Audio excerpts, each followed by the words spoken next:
let's kind of take a step back first and talk about what exactly was at stake this week.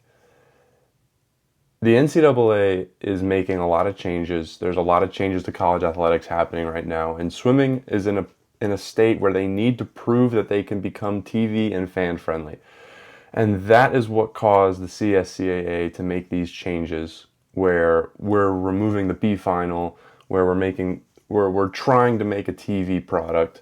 And this NCAA's is really, really important because it was supposed to be our tryout. It was supposed to be our proof that we can make these changes.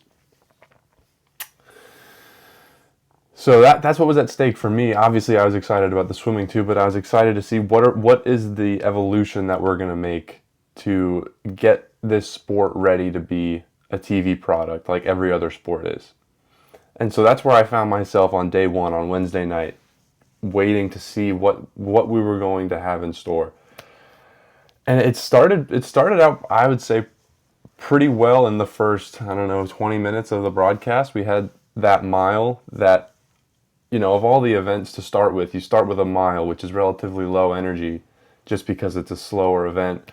And I thought it was amazing. You got lucky because you had a really good race with Claire Weinstein really going after it. We'll talk about that more later, but you got an exciting race. I was standing up in my house watching it. And then we get to the end of the race, we get an interview, and then we get reruns of old swims from 10, 20 years ago. And it really was sucked the energy out of the room. I thought the analysis that day was not very good from the commentators. I thought they weren't really leaning into any of the storylines. I thought day one was not good at all. And so then we get to day two. Everyone's already kind of on edge about the whole B final situation, but we're kind of waiting for that first powder keg to explode, that first person to really set it off. And that's where Virginia Tech comes into the picture. Virginia Tech's Carmen Weiler-Sastre finishes 11th in the 200 freestyle, and Virginia Tech's relay swims in the morning, does not qualify for the faster heat at night. And this is where Sergio Lopez, one of the assistants at Virginia Tech, kind of made some headlines with his Instagram post. I'm going to read the caption.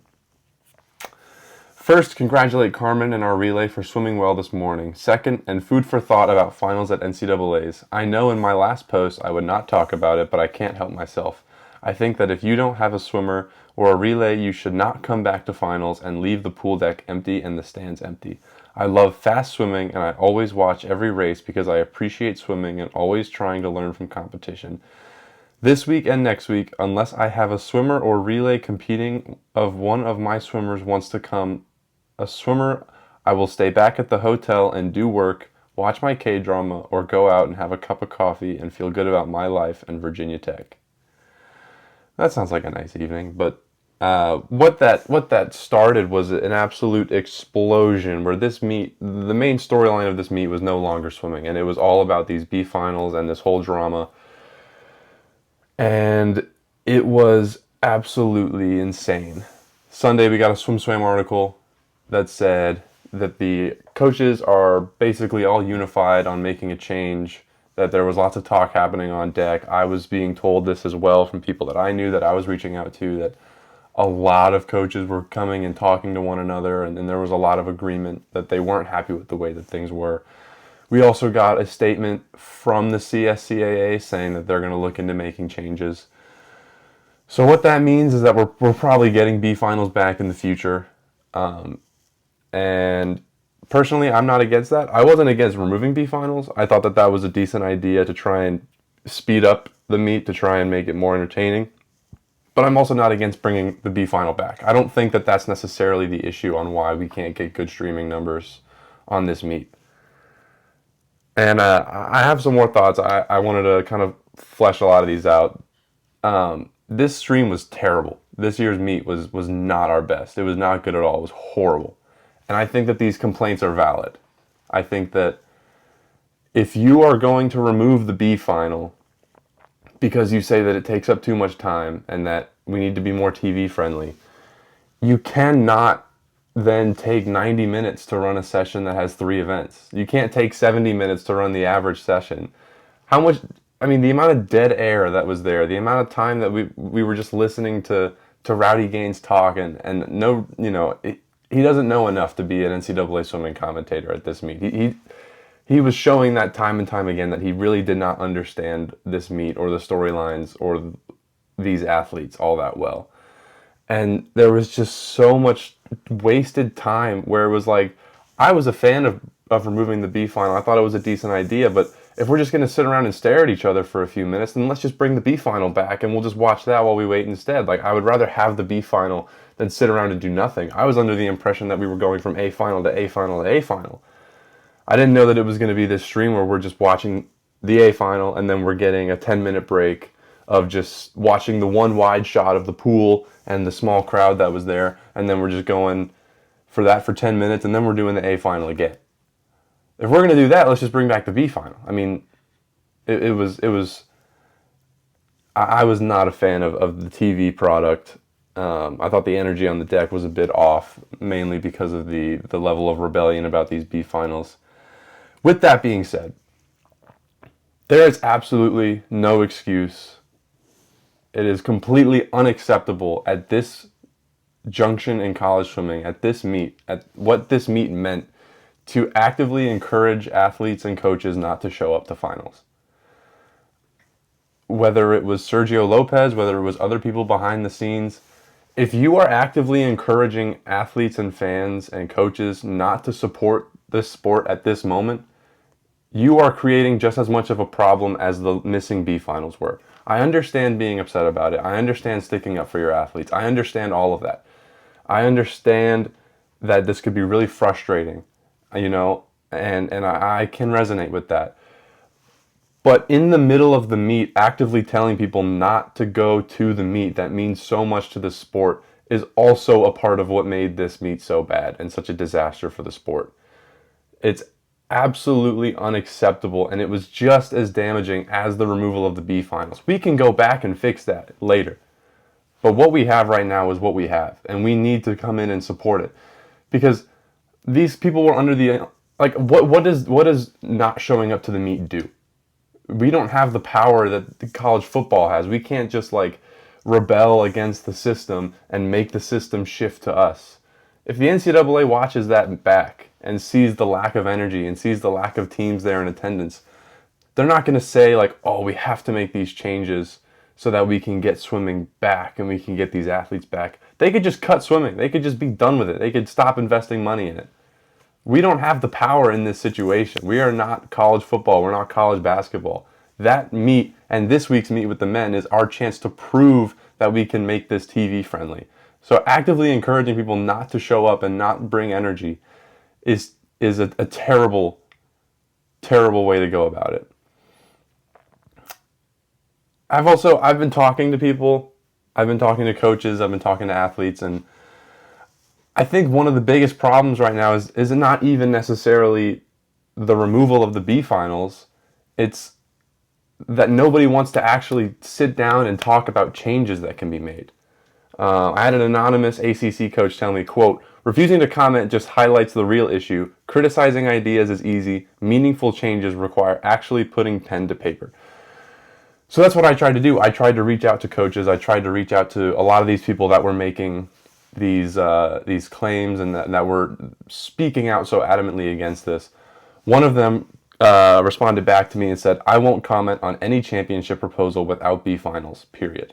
And to that I say, that's pretty disappointing. And I'm really sad that that's how you felt that you needed to respond to me. I sent a DM asking, what would be your proposal? What would you do to make this meet more TV friendly, to help us in the future, to build the sport? And that was the response that I got. I didn't even mention anything about B finals. I just asked him what he would do. And that was the response that I got. And that doesn't really solve anything. What does that do? I won't comment on any championship proposal without B finals. So what do you want us to just do what we've always been doing for the last 5 years? Because we know that that's not working. That's I think one of the biggest, most frustrating things for me is nobody's actually proposing any ideas. And the moment an idea was proposed, it was shut down immediately. So what, we're going to bring back the B final? Are we just going everything back to the way it was? We're not going to try and change anything to make it more friendly? I've got a couple ideas on how we can change things to make them more TV friendly. Some of these can be changed today. They can be implemented in the men's meet that starts tomorrow night. How about we get a scoreboard of a championship meet on the bottom, like a little ticker that just shows you who has what amount of points. I know the math is hard, but there's no scoreboard at a sporting event. It's crazy. This is the fact at dual meets when I watch dual meets on TV. This is the fact at conference meets. At the NCAA Championship Division I meet. I don't care if we already know who's going to win. How are we not getting a scoreboard? How is the scoreboard only showing up for about 10 seconds at a time after every event? The scoreboard should be on the screen at every moment. Could you imagine watching a football game and they only show the scoreboard after a team scores? That's ridiculous. Why is there no scoreboard? It doesn't have to be all of them. It can be like the NASCAR where they show the top 3 and then they scroll through. It can be just the top 10. I don't care. I need to know what's going on for these teams. Why does this team need these points? I shouldn't have to go on my phone and go on SwimSwam and try to find a live update of the team scores. That's ridiculous. Why are we showing reruns of old NCAA swims? What does that gain for the new viewer?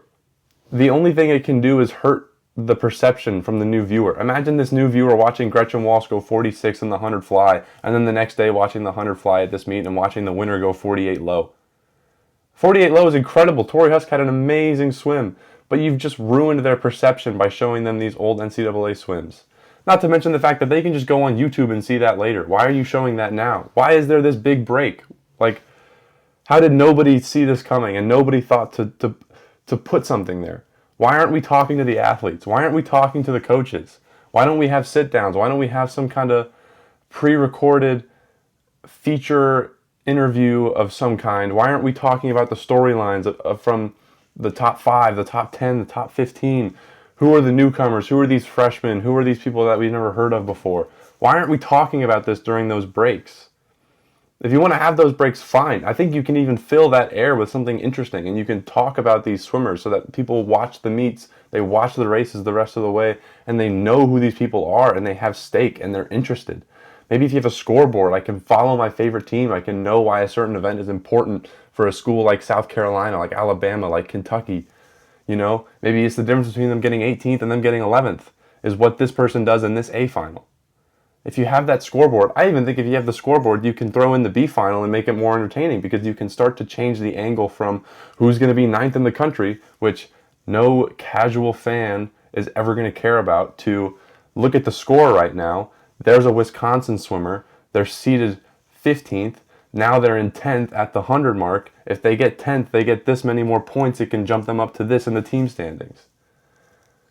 These are all things that it doesn't cost any money to put a scoreboard on the stream. It costs very limited money to sit down and talk with these athletes and with these coaches. It costs no money to find commentators that know what they're talking about and are educated and have been keeping up with college swimming and that are entertaining to listen to and aren't just screaming at every possible moment. All of these things are very easy to do. That doesn't cost any money. We don't need to have any meetings to talk about it. And we don't even really have to change the sport all that much to have those things. Why has this never been implemented? If you want to bring back B finals, fine. I know I said I was in support of removing them. I'm in support of having them too. I think these are the bigger issues. This is what makes it TV friendly. Why is the lighting so bad at all these meets? I feel like I'm watching a sectional meet with high schoolers. You saw trials, you saw what they were able to do. Why can't we look into doing something like that? I know we can't have it quite the same. We're not going to get a football stadium for NCAAs. But this lighting is terrible. You got these 2 tiny little fireworks that shoot off behind this tiny little screen they walk out of, and that's the best we can do. Those are the things that are going to make it more interesting and get more people to watch. It's not even so much about the B finals.